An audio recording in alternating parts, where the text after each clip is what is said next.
Hello. How's it going? How are you feeling? Feeling good? Good, how are you? Good. We're going to have a conversation today about first generation students' experiences at Rutgers, at home, and in your aspirations for the future. I'm not sure you know, but Rutgers has a significant commitment to first gen students. Do you know how many first gen students there are at our university? Oh, no. Not at the top of my And head. any guesses? Like 20%? 20%? 20, 30. Yeah. Do you know what that equates to in numbers? Here at Rutgers, New Brunswick, Either way.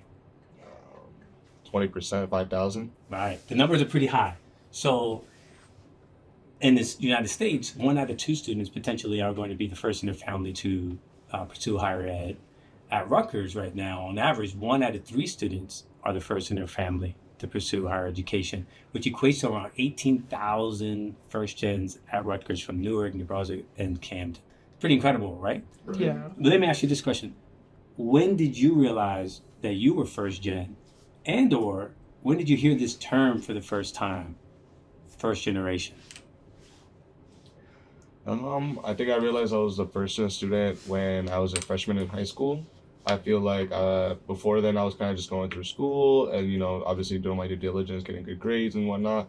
But I didn't start thinking about what was beyond school until I got to high school, because that's when the conversation started. Mhm. And so that's when I kind of understood, like, hey, I need to, buckle up and do really well these last 4 years so that I can set myself up for a good college and then hopefully thus then a good future. Yeah.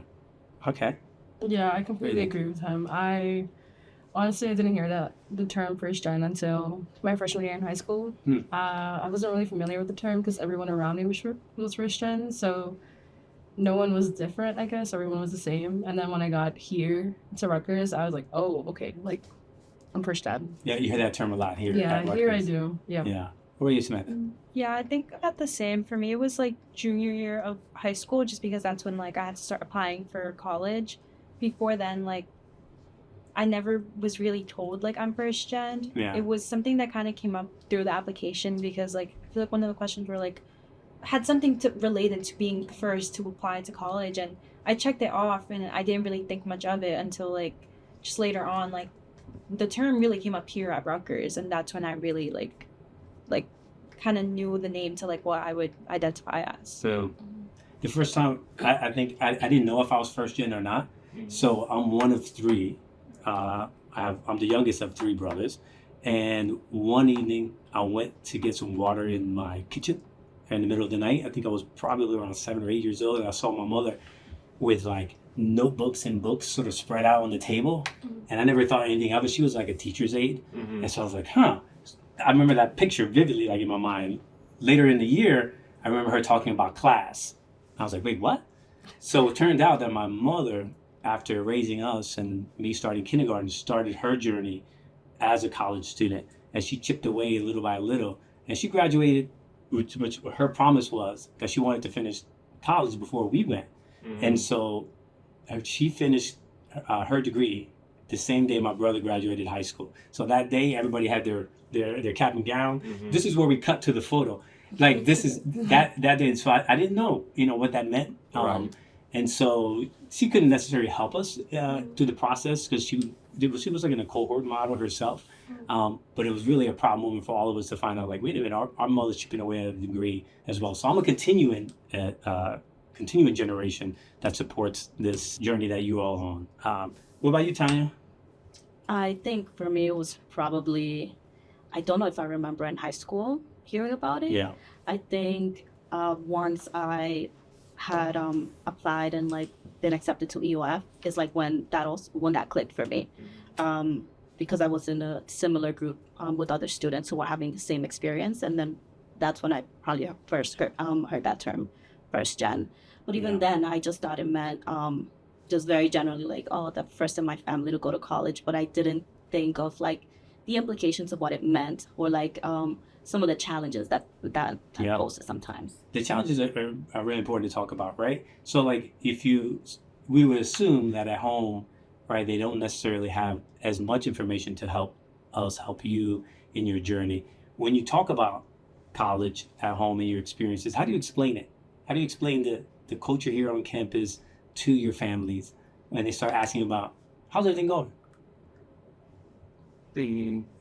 I think my parents specifically, I wouldn't say they dive too much into Yeah. what my college experience is here, Yeah. just because they're so unfamiliar with the culture of it that they don't really know what questions to ask. Mhm. But I do speak a lot about my college experience to my little brother, Yeah, good. because he actually just started college. So prior to that, he would always ask me questions about like what it was like on campus, what are classes like, how's it going for you. So I would kind of explain it to him as like it's like a jungle. It's very scary. You're lost. Like I feel like going to college and everything I needed to do to get to college, I had to figure it out kind of on my own, and with the support of like my uh, teachers and peers at high school. But once you're in college, you're kind of like on your own. It's a huge school with a lot of students, and at first when you step on campus, you don't really have that community yet. So it's scary. Yeah. It's uncomfortable, but it's also beautiful in the same way because you get to find your footing. You get to meet your new family. You get to, introduce yourself to your new community, get in touch with it, learn about everybody, and, make some awesome relationships and at the same time learn more about yourself. Yeah. So I feel like that's kind of like the beauty of it. So connecting with your little brother on these stories are key. I'm sure your parents are actually overhearing some of that. For sure. Yeah. Of course. What did they ask you about college? What kind of questions come up, and how do you try to explain? I mean, I think they're very like general questions. Like, how's class? Yeah. What time's your class? Like very general. Like they can't. I think it's because they don't really know what it's like to just be in college, or like just apply or anything. It's like, so my mom and my dad, like they try and like just ask me like, oh, how are you doing? I'm like, good. That's it. That's as deep as it'll go. Like I try and talk to them a little bit more about it. Like I'll tell them about the classes I'm taking. Yeah. But it's a bit hard for me to like kind of explain too much about like what really goes on. Like I'm having a little trouble in class. It's like if I tell them, like they won't really understand why, because to them it's like in high school, like high school classes, middle school classes, to them it's not that much of a change, Did they have to get used to it now? Do you live on campus or do you commute?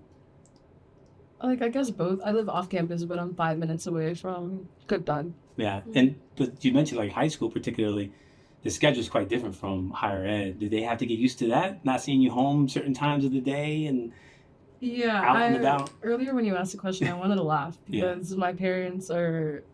I am always telling them about my classes, and I have a class from 7:30 to 10:50, I think. I forget. But when I first told them about it, they just couldn't fathom that. Like, all their classes were in the morning, and I'm not a morning person.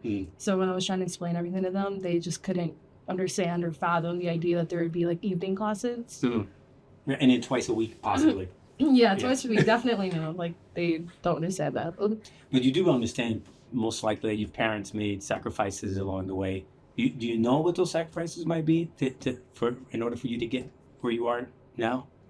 I've had several conversations with them about like their lives before they had my sister and I. And while I do know their experiences, I don't think I could ever understand them. I don't think I could ever understand like what they gave up for us is crazy. Like I can't begin to explain that with words. Yeah, can imagine. Yeah, I would say it was a lot. Like she said, there's a lot of weight to the sacrifices that our parents made to get us to where we are. I think in my specific case, I would say that, my parents sacrificed almost like their own lives, and like their own happiness and, what they envisioned for themselves, because they felt like this was for the greater good or for the bigger picture. They obviously understood that, hey, like I'm from Honduras. So like they knew that they weren't going to get anywhere living in Honduras, especially with the state of the economy. So, for my father to do all the work to get my older brother and my mom, to the U.S. and now to start a family here, it's like you're also entering an unfamiliar territory and, to start life from zero, from scratch, and to get to where we are, to be able to put a roof over my head, to be able to, give me the breakfast, lunch, and dinner, to do all this for me is like, all right, you guys are putting, your whole life on the line. All your hard work is going towards me being able to stand on my own 2 feet and be able to, be in a situation, be in the classroom. So it's like I have to understand all the work that they're doing, and then that my work that I'm doing is not the same necessarily, but that I also need to work just as hard to get myself in a better situation, for my future generation. Yeah. Those values that they instilled in you carry over here. What are some of those, you think, some of those values and those lessons that you learned at home that you take and bring to campus, and not only for yourself, but you share with others? What do you think those are? I think the biggest one is work hard. I since I was very little, I could remember my mom waking up at 5 a.m. to take the bus to get to work at 8, to come back at 8 p.m. So I know when I see her, she's tired, and I know that working hard will get me to wherever I want to go and wherever I want to be, and that's something that she's constantly instilled in me. And the same thing with my dad, seeing him wake up at 3 a.m. to come back at 3 p.m. I think that working hard value is like the one thing that they drilled inside of me. But yeah. Yeah, I mean, I definitely agree, like, just working hard. I know education-wise, my parents just told me to, like, focus on my grades and to just not give up. I feel like that's something they always instill in me. It's, like, not give up. And they also told me that I can do whatever I want to do, which, as, like, a kid, it's, like, you hear it and, like, you think, like, yeah, okay, I can fly, all of that. But, like, they meant more so, like, I can, as long as I put my mind to it, put my heart and soul into what I want, I can achieve, like, my dreams. And, like, I see it coming. It's like closer and closer, like, than, from like when I was like in kindergarten, like middle school or whatever. And that's something that they've always just like instilled in me. And I see it come to like fruition, like just throughout the years here in college and like every day I've just been through. How close are you now, you think? Well, I mean, I'm pre-med, so I'm not that super We're wasting close. your time then right now. No, not at all. It's just, I mean, I'm almost done with undergrad and I'm medical school, so it is a long road, but, my parents support me through it all, and they've always told me that even if it'll take me like 100 years to get to where I want to be, as long as I get there, as long as I know that that's what I want to do, they'll always support me. And they've said, like, if I have to live at home until I'm like 30-something, by all means. 30-something's old. Yeah, they told me they'll have like my room there. No, not 30, but like, like that's what they meant. It's like I always have my room there. Oh, okay. With them, and like I always have their support. Sweet, right? So that's so our parents always provide that like unconditional support our families. But coming to Rutgers, like where did you kind of find some of those places? Because it's if you're away from home. Did you feel that you had some of that support here on campus when you first came? I know that Elise knows, but definitely the CLAC. What's the CLAC? The Center for Latino Arts and Culture. Yeah, definitely the CLAC is a huge support system because everyone who goes to the CLAC usually comes from a very similar background, from a very similar upbringing with similar values. So we're all there for the same mission, to graduate, to put ourselves in a better, economic status, and hopefully provide a better stepping stone for, our future generation. So definitely the CLAC is a bunch of like-minded individuals who are all here for the same reason, and all are going through very similar struggles. So it's cool to, be able to relate to other kids who are also here and lost at Rutgers, but have now found a community within, the Center for Latino Arts and Culture. And we all kind of bring each other up and try to help each other in the best way that we can. Yeah, that's a great place to be. What other groups have you joined or started? You don't think so? Yeah, I mean, That's great. I did start a club, but it was more so, I received an email through ResLife because I'm an RA, and it was about starting up the First Generation Student Union again.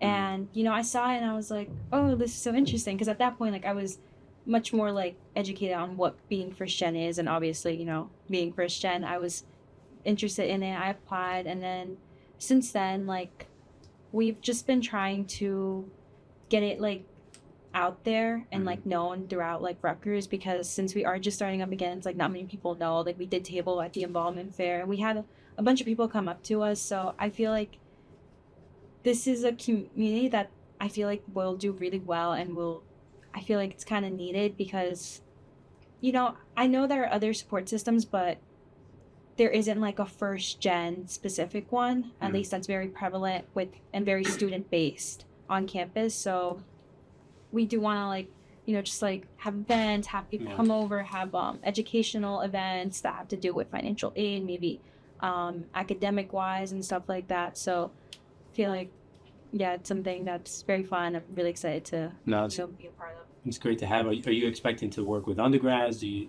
expect to reach out to students in the community as well, like high school students? Yeah, we're actually hosting our event on November 8th. It's a postcard campaign to write like little letters to seniors in high school that do identify with being first gen, to just kind of like give them advice and motivate them to like, just keep, going through like the college process, and like just explain like also how it is. I know that we've also mentioned about going to high schools and like talking to high school students, or having high school students come to us and just share like our experience, our just like how it's been being here at college. That's good. It's good work. What about you, Smith? What kind of things are you involved in? Where are you finding community? I'm the president of the Mexican American Student Association on campus, and they are the biggest support that I could have ever asked for coming like my freshman year. The first person I ever met was he was not the president at the time, which is crazy because he was so outgoing, but it took one person to kind of take me under his wing, I guess, and introduce me to all the other Latino orgs and all the other pre-professional orgs that we have on campus that I wasn't aware of.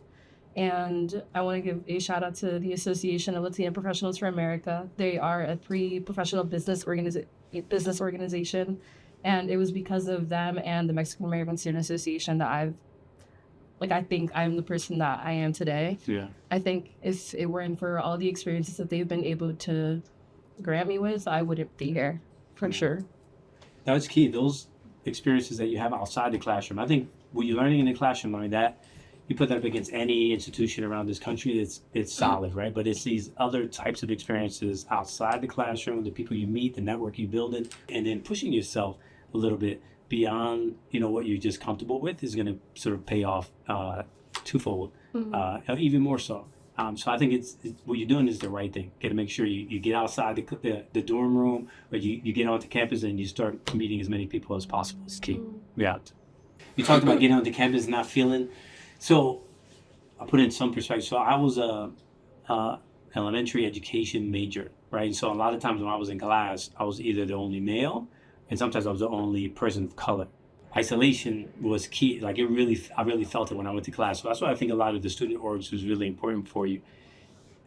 Were there moments where you felt like completely out of your element on campus, and how did you get through them? Because with your majors, right, with the experiences that you have with interacting with professors, so like, there's a lot of folks here on this campus. But is there moments where you felt out of your element, and how'd you get through it? I think I must go through one of those moments every day. Okay. I don't think there's ever I remember that one time like 3 years ago. No, I think it's every day. Latinos make up a really small percentage of the community here at Rutgers, so there's going to be very little times where you see someone like who looks the same as you in the same room. Yeah, I go through those moments every day, and I think I've gotten used to it. It's not something that I kind of get scared of anymore. When I was a freshman, I did get scared, but not as much anymore. It's kind of something that I'm getting used to, but it's something that comes with, I guess, your education. The more and more you keep like climbing that ladder, there's going to be more and more of those moments. So I think it's something that people should get used to and not be scared of. Yeah. So yeah, push through. Yeah. Every day. Like quite literally every day. Wow. What about you? I would say that was literally my first 2 years of college. Yeah. My freshman and my sophomore year, I was completely lost, scared. I didn't have anybody in my classes that looked like me. I wasn't familiar with anyone on campus. Didn't have, a support system like that at school. It was just me going to class and going home. Mm-hmm. So luckily, when I started coming around campus a lot more, I was introduced to my fraternity, La Unidad Latina, Lambda Upsilon Lambda Fraternity Incorporated. Luckily, they were a huge support system to me, especially before I was a member of the organization. They helped me, connect with a lot of resources, a lot of older brothers that already majored in my major, or have already been experts in navigating school, or even some brothers who were working on campus at the time. They were helping me connect with other organizations. I remember when I was first coming in, I wanted to assume a leadership position on campus. So I had a brother, his name is Kevin Duran. He ended up connecting me to the Latin American Student Organization, LASSO, and he helped me get an internship position there. So he kind of got my feet wet on campus. I got introduced to a lot more people at the CLAC. Started to make a network and the support system here at Rutgers. And so, thankfully through the fraternity, I was able to have the support system to have my foot in the door, be able to connect with a lot more students than I had literally in my first 2 years of college. And now I feel like, I can walk into a room and my head held up high and understand that, I belong in this place. So That's an incredible support system. I heard of it. Now you cut to me in my letters. Okay. What you got? Samantha, do you want to answer that question? Feeling out of your element, and how'd you overcome? I mean, I think for me it was just like, kind of in the classroom, the same as like Yeah. just everyone else, especially as a freshman. I remember just like, I feel like everyone around me knew exactly what to do, like how to find like their own resources, how to like form study groups. It's like, it seemed like everyone got the hang of it from the first day. And me stepping into classroom the first day, I had no idea what was going on. I was just like taking notes, that's it. And then everyone was like, yeah, okay, we'll be there to study at like 5. And I'm like, when did this even happen? Like, how are you guys like able to just adjust so easily to that? And I feel like I found a lot of support through EOF, because I'm a part of SEB's EOF. Yeah. That's a really, really great support system, especially my advisor. She,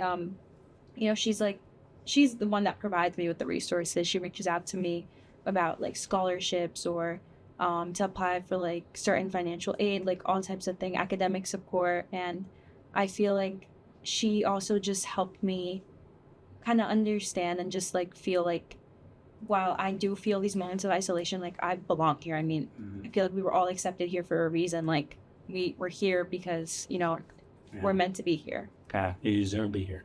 What's your name? Give her a shout out. Oh, wow, Patrice, right? There it is. Resources. Talked a little bit about it. Let me ask you a question, because on November 8th is National First Gen Student Celebration Day, right? So there's events taking place throughout campus, throughout the nation, particularly. And so when we're talking about first gens, I have a couple questions specifically. What's one stereotype or misconception about first gen students that you wish people would drop? That we're unprepared. I think that regardless of the fact that maybe our parents didn't go to college, I think they equipped us with, the values and the tools and the characteristics we need to, face any obstacle that we come across when we know, whether it be at school, whether it be at work, whether it be in our personal lives.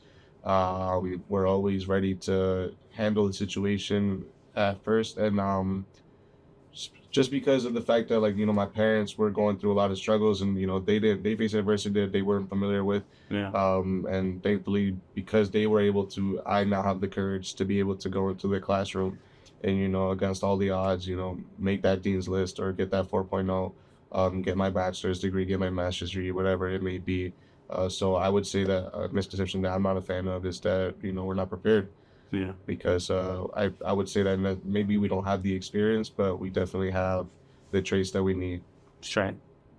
Yeah, this campus needs the skill set that you come in with, right? The resolve, the hard work ethic that you mentioned, the resiliency, all those things are going to be really important. And your diverse perspective on life. I mean, that's what the classroom needs. That's the diversity of thought that you bring to this campus. Really important to have. What were you going to say? I was just gonna piggyback off of him. I think he nailed it. Like that we're unprepared. I couldn't have explained it better myself. They need to get ready for you. They're unprepared. Right. They don't know what's coming. Well, I think along with that, like, have you ever had to explain to like a professor or maybe like a classmate or your peer what it means to be first gen? I have not, but mainly because although I understand that I am a first generation, college student, and I understand that, my parents didn't have the luxury of going to college, I don't want to use that almost as like a crutch in a way to be like, oh, I'm a first year student, so you're gonna have to give me some leeway. Like, no, like I belong in this place just as much as the rest of the people around me. And whether I'm a first year student or not, I should be treated the same. I am gonna come here and I'm gonna do the same, if not better, than the rest of my students here. I'm a first year student, so I know that I have to excel in everything that every place that I set foot in, I have to do my best foot forward. But I don't want to go around saying, hey, like, I want to explain, like, maybe this is why, like, no, like, I'm making sure that I'm doing my due diligence in the best way that I can at every moment in time, specifically because I'm a first year student. But regardless of that, I'm still going to do my best. You feel added pressure on you because you're first gen, because you're the first in your family? Of course. Absolutely. Yeah. That pressure, that's what keeps me sane. So it keeps me focused. Yeah. Because, of course it's going to be hard. It's going to be scary. Right. We've never been here before, but I think it's almost an honor to be the first person to do it in my family and to be able to change my family's future. That's right. I think something I want to add to that is that we're going to figure it out. Like, give us some time, but we're going to figure it out no matter what. Whether it be how we get the job, we're going to figure it out. How we're going to get straight A's, we're going to figure it out. There's no obstacle that we can't overcome because there's been so many obstacles to get to college. So, again, like, they're just going to keep coming. So I think we're just ready for them. I like it. Yeah, so maybe then a little bit more about reframing what it means to be first gen. Right. Not like the things that you might be missing, but the things that make you so excellent and so dedicated, so focused. Yeah. So maybe that's how we can turn that conversation around. Yeah, we didn't come this far just to come this far. Rutgers is trying to figure it out too, right? So I mentioned there's 18,000, 1 out of 3. If you could create like a first gen empowerment course, what are some of the topics you think these students coming in need to know about while they're taking this course? What are some topics? You don't have to explain deeply into what are the themes, what are things they need to know in this class? Networking. What else? Like I feel like, I mean, for me personally, I feel like I felt like imposter syndrome. Like I didn't use that term come up until I went to my EOF counselor and they explained that to me. I feel like that's something that can be really helpful to know because once you hear it, like sometimes you feel like, oh my gosh, like this is what like I'm feeling. And I feel like I know a lot of my friends that are also Christian, like they felt like imposter syndrome a bunch of times. So I feel like just something like about that would be nice to hear about. Yeah. I would say professional development. Okay. Teaching people how to set up a LinkedIn, how to run a LinkedIn, how to set up your resume, how to tailor it to different types of employment. Yeah. Also public speaking, being able to communicate with an audience, being able to communicate with an administrator, a peer, a professor. I think all of these are very important. How to utilize your resources, where to find these resources, who to talk to, or what question to ask. I think those are really important, especially for people who have never been in the space. Questions to ask is always important. Just going back to the imposter syndrome. What is imposter syndrome? It's when you don't understand why you are in a specific area or a specific setting. Yeah. If I guess like job wise, it's like you're accepted into a job and you wanted it, but then you're like, why am I here? Like, why did they let me in? Like, I feel like I kind of felt like that, like when I got into college, especially like my first couple years here, like I was like, why me? Like, why? Mm-hmm. What am I doing here? Almost like, You're feeling a little bit about a place alongside that. Do you think it goes away? I think it doesn't always really go away. It's just kind of there. Like, I feel like sometimes it just like lingers in the back of my mind. Sometimes it's like, oh, I just feel like out of place sometimes. Yeah. But I feel like what can really help me get through is my family. How like they always have like such unconditional support for me. Like when I call them, my mom, my dad, they're always telling me, you got this, you can do this. You're already here. Like you belong here. You can do it. And, I feel like that helps me out. You mentioned like it will linger. Does it go away? I think to this day we still feel it in certain settings. But I think you mentioned it. The important thing is to think about like the responsibility that we have, the voice that we have, right? So if you're in a setting where maybe you're the only one that looks like you there, well, guess what? Your perspective is probably the only one that's going to be heard that day. It's going to be quite unique to the conversation. So this is those opportunities, right, when you have a chance to speak up, all right, and voice your experiences, your feedback on something.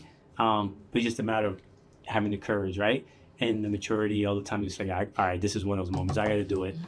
Here we go, and you just let it fly. But it happens even to this day. What else? What we got?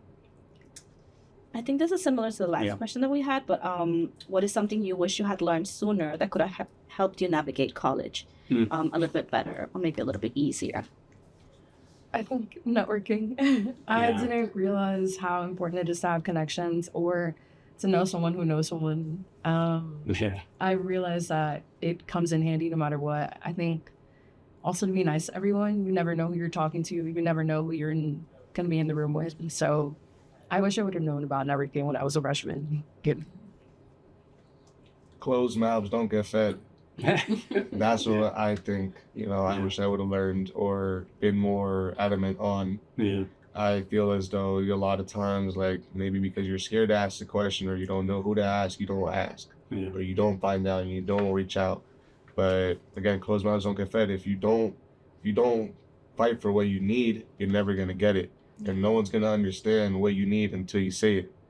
People are not mind readers. You need to voice your needs. You need to voice your desires, your look for your hunger for opportunity. You need to make that clear so that because there are people out there that are gonna help you. There are people out there that want to see you succeed, that have the resources to get you to where you want to be. So if you don't open your mouth and say something about it, then you're gonna sit hungry forever. Gotta ask for help. Definitely. Let's fast forward to graduation day. What does it now look like? How's it gonna feel like? I don't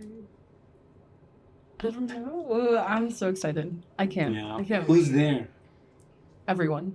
Like everyone's gonna be there. My entire family, their families. Yeah. Everyone you could possibly think of is gonna be there. Yeah. So who's there at graduation day? What does it feel like? It's gonna be scary. Yeah. It's gonna be scary to, finally look at yourself and be like, this is what I've been working for. For the last 12, 15 years. I've, been working hard inside the classroom and outside the classroom to finally, see your project come to life and be like, all right, I did it. Like I'm here. All that hard work that I put in, all that time that I put in, all those late nights, all those sleepless nights, I made it. You know what I mean? And everyone's going to be there. Everyone who's been rooting for you the whole time, your hometown friends, your teachers, your classmates, at least for me, like my family, my soccer team, my fraternity, my members of the different organizations I'm a part of too. I hope that they're all there, and I can't wait. We're going to get you all those tickets too, okay? Yeah. This graduation day. How's it look for you? My mom, my dad, my little brother, my uncle, because I grew up with my uncle living with us for like almost 10 years. So it's almost like he's actually my godfather. So he's like, it's like a father to me. Yeah, them for sure. My other aunt, my uncle, family, friends, definitely my counselor, Ms. Patrice. She has to be there. I might cry. I think I'm gonna cry. I'm gonna cry a lot. I know my mom's gonna cry. That's real. Yeah, I know my mom, she teared up when I graduated high school, so she's gonna be crying nonstop when I graduate college, and I'm gonna cry too. I feel like the second I step on that stage, I might just start tearing up a little bit. Extraordinary day. But then you gotta take it off. You gotta take the cap and gown off. What worries you? What scares you about graduation? See how we brought it down. I'm not bringing you down. I think for the past however many years I've been in school, 14, 15 years I've been in school, it's been one goal, and it's to graduate college. And then after that, it's finding a job and living your life. And that is so scary because I don't know what that could possibly look like at all. What was the line you gave me earlier? Oh, I was frightened. Yeah, you said I'm not scared. I'm frightened. Yeah, that's definitely frightened is no, I don't know what to do after. Yeah. I think in my mind I always knew that the next step is to graduate college, but now it's to find a job, and once you have that job, it's okay, now. Yeah. So it's I guess finding a new thing to work on. I don't know. everything scares me about it. There's nothing that is calm for me when it comes to that. Sure. Cap and gown's off now. What happens? I think similar to what Elise said. You know, my parents have always told me, like, you have to go to college, you have to graduate. I mean, I know I still have a lot of schooling left because I am going to go to medical school. Sure. And I feel like I picked a career that, you know, it's like just a really long amount of school. So for me, it's like, okay, now I have to get into medical school. So that's like now another step. I'm taking a step further. Okay, now it's like pursuing even like something even more like challenging. So I guess it'll just be a process I have to kind of do over again, like I did for college, like figure out like the resources and stuff like that. But it is a bit scary. Sure. Yeah, it's scary. Frightening is what they say. I guess contrary to popular belief, I am excited. Yeah. I am not scared. I'm so excited. Like, I can't wait, because I feel like all my life I've been trying to figure out like my life. Not even like, I almost feel like it kind of like how like a major is. Like, I feel like my schooling has been like my prereq, you know, and I'm about to take on my major, which is my life. And I've been more than excited to finally get to this point, because I want to, you know, create the life that I've been envisioning for so long. So to finally now have all the tools and materials I need to go out in the real world and face it and start to build what I was hoping to, is super exciting for me. You know, all the values and strength and characteristics that my family has given me, that my fraternity has given me. I feel as though I am more than equipped to take on this world, and I can't wait to see what it has in store. I have a question, because you know, I'm trying to be in touch with the youths of the world. So I love music, and so I'm always playing music everywhere, especially in the office. Tania and I are from different generations, so she come in my office like, "What are you playing? What is this?" And I gotta school her on some old school, maybe 90s hip hop or like R&B. If you had a song to define your time here on campus, okay, your Rutgers experience so far, what songs would they be? What songs come to mind that gets you ready for class, that you listen to after you got that A on that exam? What music, what songs come to mind? This is just for me. It's a hard one. Who do you love listening to? I listened to it on the way here because it popped up in my Spotify day list. Yeah. Pursuit of Happiness by Kid Cudi. Okay. That's a good one.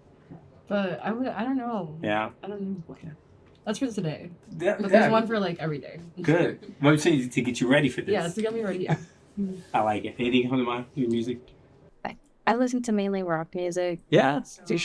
Yeah. Who's the rock? What do you listen to? Like AC/DC, Iron Maiden, sometimes 80s rock. You know about this? No. Yeah. All day we talk about it. I don't know if we should. In the office we talk about music all the time, but we do. Yeah, it's because my dad used to listen to it growing up, and when Yeah. I was a kid, I was like, oh my gosh, like, what are you playing? And then, I don't know, I just grew up and like it kind of just, you know, grew on me a Yeah. little bit, and I like it now. So if we see you with headphones walking to class, you got some Yeah, I have like some like some Iron waxing in Maiden. my ear. Yeah. That's awesome. What do you listen to? It's a hard one, bro. Yeah, I feel like my music is kind of everywhere. that's fine. Yeah, tricky one to figure out. Yeah. Honestly, like, I probably have like two things. I would say like maybe King for a Day by Cruz, or I love that song. Yeah. I really Yeah. like that song. like completely different would be like Denver from Jack Harlow. Okay. Yeah, just because he talks about like certain things that I think about, and then he kind of transitions to like how things are getting better now. So I like it. And then when you leave here today, you're gonna think of all these songs. You're like, I'm gonna what? play them Send all. it to me. Send me a playlist. Let's make it edit. I think you all are extraordinary, and I think the institution, Rutgers, is so lucky to have you on our campus. And your contributions, I think, are unparalleled. And so you should be proud of yourselves, and I know your families are proud of you, because I know we are, and we're excited about what the future holds for you, no matter how frightening it may be, how excited there is. You know that you have a network of support, which could be your second family here, at our institution. So I want to thank you for your time, and go Knights. Nice. To let's keep. Cheers to a better future.